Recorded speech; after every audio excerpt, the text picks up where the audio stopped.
प्रिय विद्यार्थियों, हम रीतिकालीन काव्य के प्रथम आचार्य केशवदास के व्यक्तित्व एवं कृतित्व से पिछले वीडियो में परिचित हुए। आने वाले वीडियो में हम रीतिकालीन प्रथम आचार्य केशवदास द्वारा विरचित रामचंद्रिका से चयनित कतिपय छंद जो कोटा विश्वविद्यालय द्वारा हमारे पाठ्यक्रम में शामिल किए गए हैं उनकी व्याख्या करेंगे।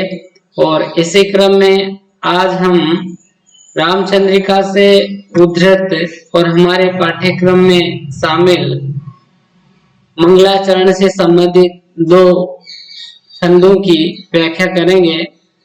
रामचंद्रिका मंगलाचरण को पहले समझ लेते हैं। मंगलाचरण क्या है कि प्रत्येक रचनाकार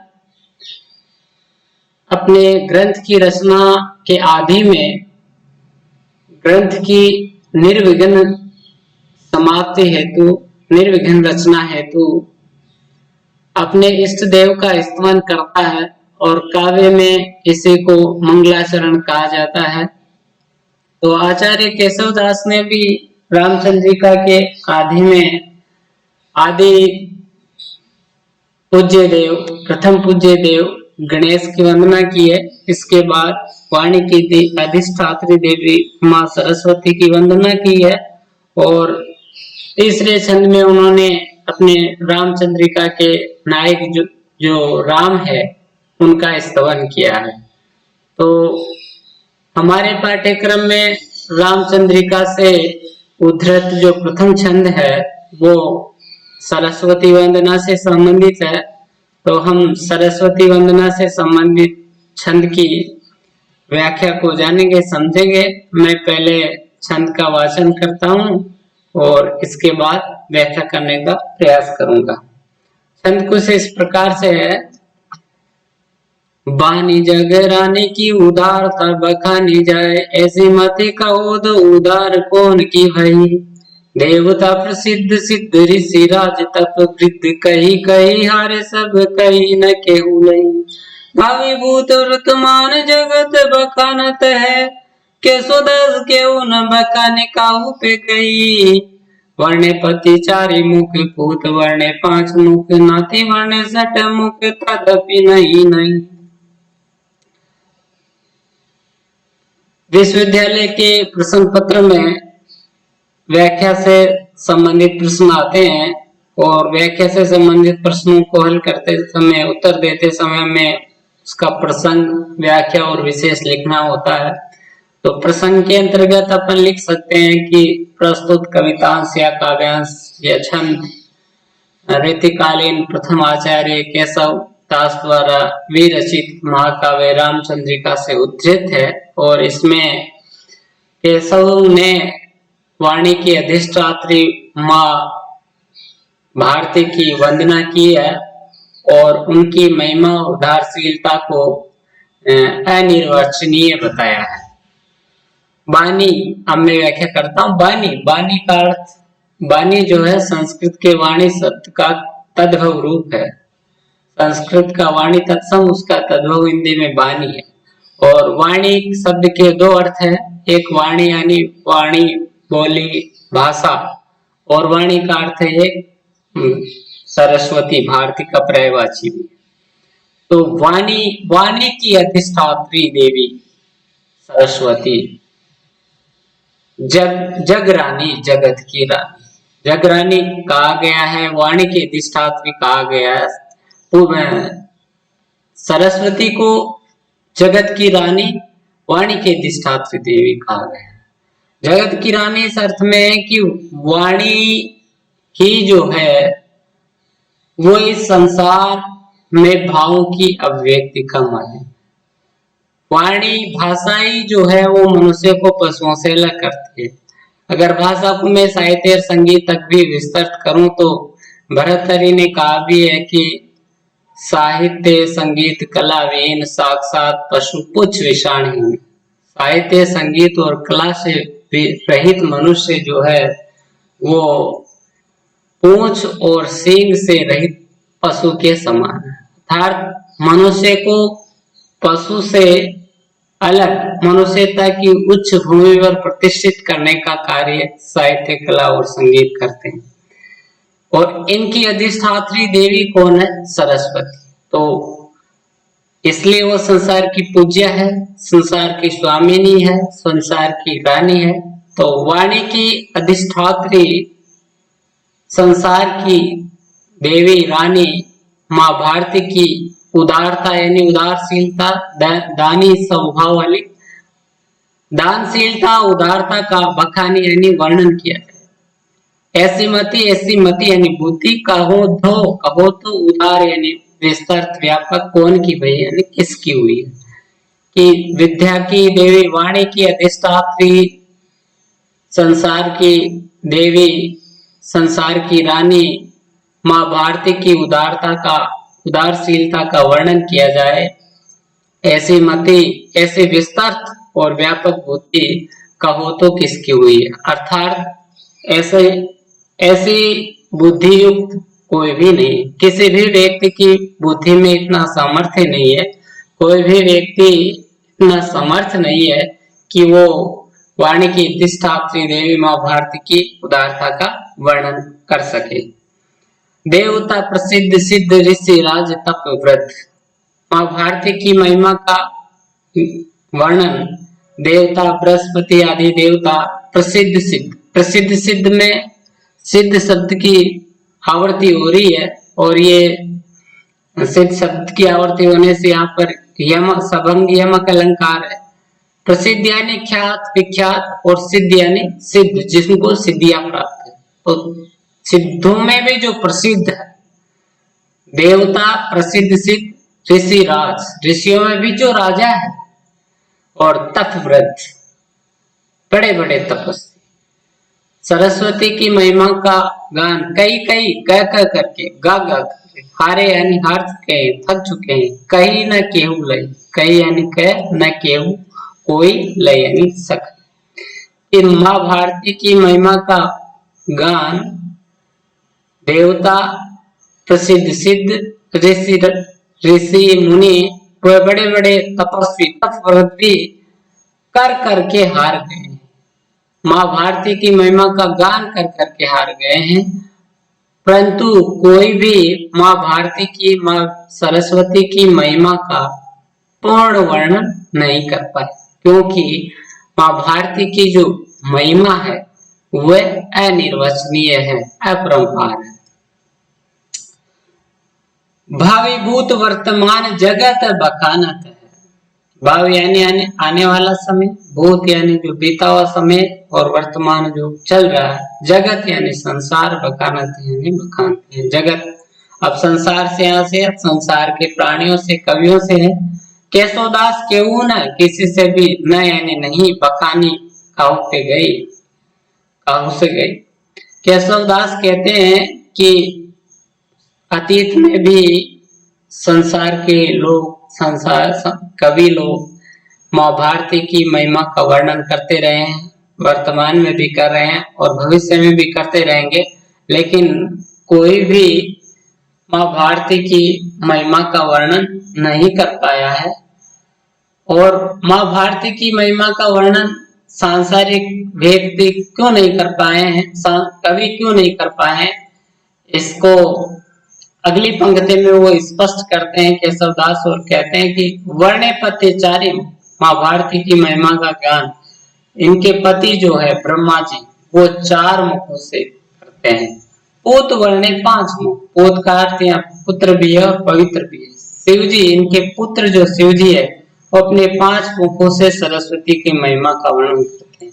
नाती वर्णे 6 मुख, और जो नाती है, पौत्र है कार्तिकेय, वो 6 मुखों से सरस्वती की महिमा का वर्णन करते हैं। तद भी नहीं, फिर भी उसमें नवीनता बनी कि ब्रह्मा जी अपने 4 मुखों से, शिव जी अपने 5 मुखों से, और कार्तिकेय जी अपने 6 मुखों से सरस्वती की महिमा का गान करते रहे हैं, कर रहे हैं, फिर भी उसमें हमेशा नवीनता बनी रहती है। तो केशवदास यह कहना चाहते हैं कि जब ब्रह्मा जी जो सृष्टि के सर्जन करता है और शिव जी जो सृष्टि के संहारक है, कार्तिकेय जो देवताओं के रक्षक है, वो भी सरस्वती की महिमा का पूर्णतया वर्णन नहीं कर पाए। फिर भी उसमें नवीनता बनी रहती है। नई को अगर न और ई के रूप में लिखा जाए, न ई, नई नई, तो वहां पर बहुत से जो ग्रंथ है उनमें नई नहीं मिलता है, और वहां पर नई नई का अर्थ यूं भी लिया जा सकता है कि न इति, ये नहीं है, ये नहीं है, ये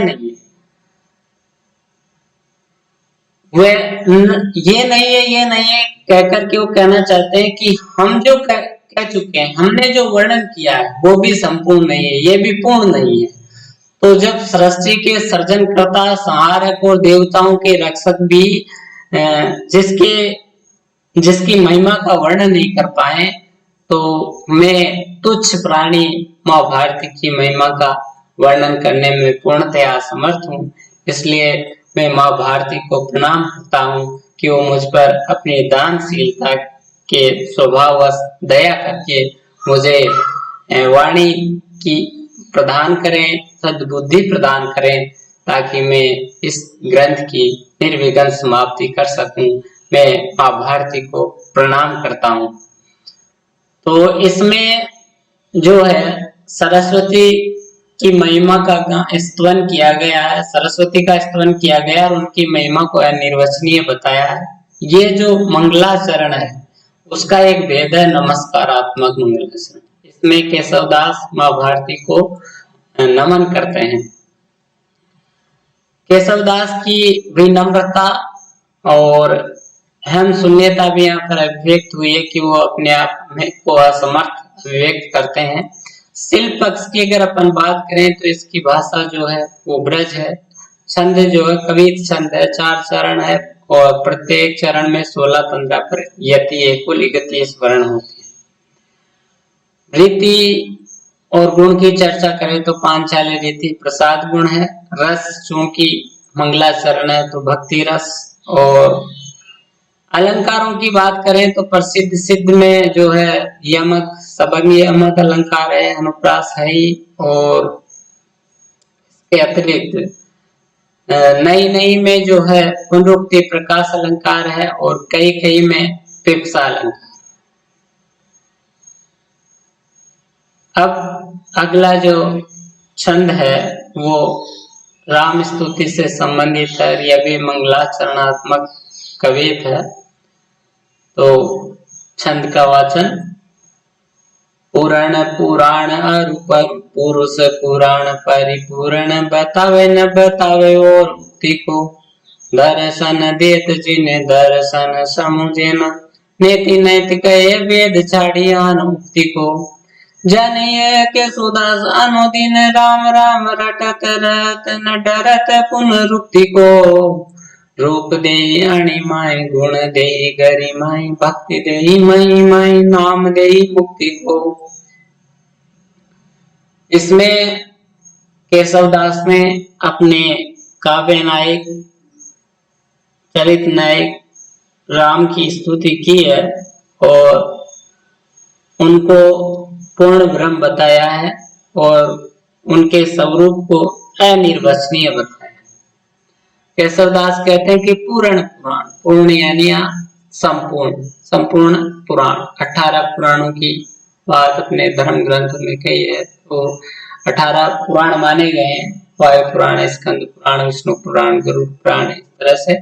तो 18 पुराण, अरु यानी और, पुरुष पुराण, पुरुष यानी पुरुष पुराण यानी पुराने पुरुष। और पुराण का एक अर्थ में पूर्ण भी ले सकता हूँ, जो पूर्ण हो गए, जिनको किसी तरह की कोई सांसारिक कामना नहीं। तो पुराने पुरुष, पुराने पुरुष से अर्थ में ब्रह्मा भी ले सकता हूँ कि सबसे आदि पुरुष पुराने पुरुष, जिनको संपूर्ण 18 पुराण और पुराने पूर्ण पुरुष भी परिपूर्ण बतावे, परिपूर्ण पूर्ण ब्रह्म बताते हैं, न बताए और उक्ति को। और इसके अलावा वो अन्य किसी प्रकार का कथन नहीं करते। जिन श्री राम के स्वरूप को का वर्णन करते हुए या जिन राम के स्वरूप का नियमन करते हुए, जिन राम के स्वरूप को 18 पुराण और पुराने पूर्ण पुरुष भी, पुरातन पूर्ण पुरुष भी पूर्ण ब्रह्म बताते हैं। इसके अतिरिक्त वो अन्य किसी भी प्रकार की कोई बात नहीं करते हैं। अन्य प्रकार का कथन करने में अपने आप को असमर्थ पाते हैं। वो ये कहते हैं कि इसके अतिरिक्त हम कुछ नहीं कह सकते। दर्शन देत, दर्शन यानी दिखाई देना, जिन्हें दर्शन, और यहाँ दर्शन शब्द की आवृत्ति हुई है, और पहले दर्शन का अर्थ तो दिखाई देना है, दर्शन देना है, और दूसरे दर्शन का अर्थ षड दर्शन है। षड दर्शन माने गए न्याय, सांख्य, वैशेषिक, मीमांसा, उत्तर मीमांसा, योग। तो जिन्हें दर्शन समझे, षड दर्शन भी जिन्हें समझ नहीं, षड दर्शन भी जिनके स्वरूप की का विवेचन नहीं कर सके, व्याख्या नहीं कर सके, नियमन नहीं कर सके, ऐसे प्रभु श्री राम दर्शन दे, अपने भक्तों पर कृपा करके उन्हें दर्शन देते हैं। नेति नेति कहे वेद, और नेति नहीं, ये नहीं है, ये नहीं है। नेति नहीं, नहीं, ये नहीं है, ये नहीं है कहे, यानी कह करके वेद छाड़ी, वेद छोड़ देते हैं। आन युक्ति को, अन्य प्रकार की किसी युक्ति का वो सहारा नहीं। वेद भी जिनके संबंध में कहते हैं कि नेति नेति, ये नहीं, ये नहीं, अर्थात जो कुछ वेदों में कहा गया है वही उनका संपूर्ण स्वरूप नहीं है। इसके अतिरिक्त वो कुछ नहीं कहते हैं।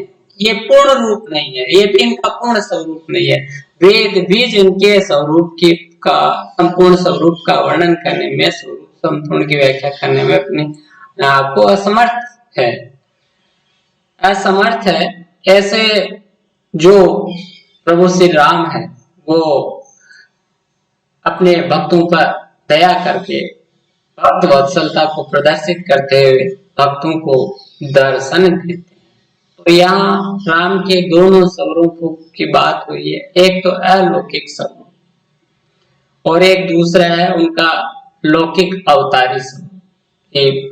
वो प्रभु जो है अलौकिक ब्रह्म है, लेकिन भक्तों पर दया करके उन्हें दर्शन देते हैं और अवतार लेते हैं कि यदा यदा ही धर्मस्य ग्लानिर्भवति।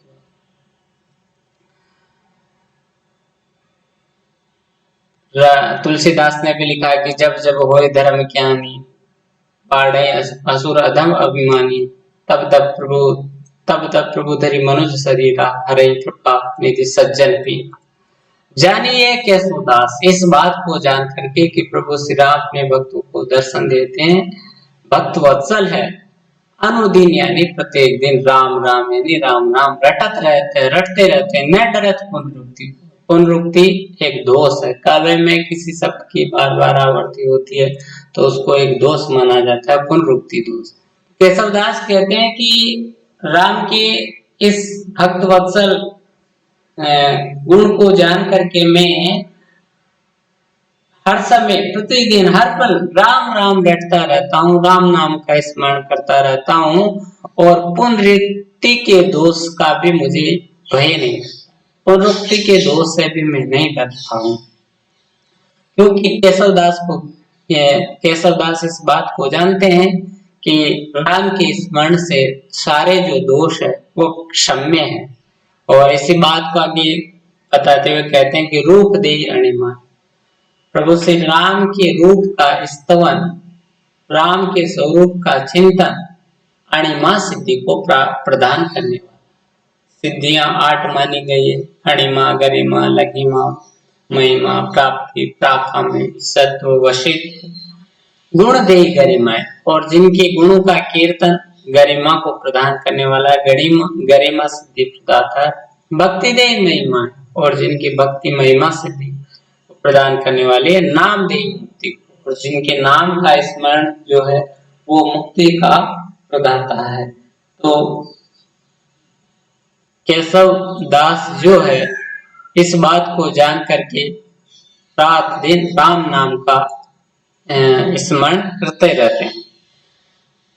इसमें राम की स्तुति और राम के स्वरूप को अनिर्वचनीय। शिल्प पक्ष में बाकी बातें तो वही है। अलंकारों की बात करें तो पुराण और पुराण में यमक, दर्शन और दर्शन में भी यमक है, नेति नेति में पुनरुक्ति प्रकाश है, राम राम में भी पुनरुक्ति प्रकाश है। ये जो छंद है ये भी कवित है, ये भी मंगलाचरण से संबंधित छंद है। अब आगे की छंदों की व्याख्या हम अगले वीडियो में करेंगे। धन्यवाद।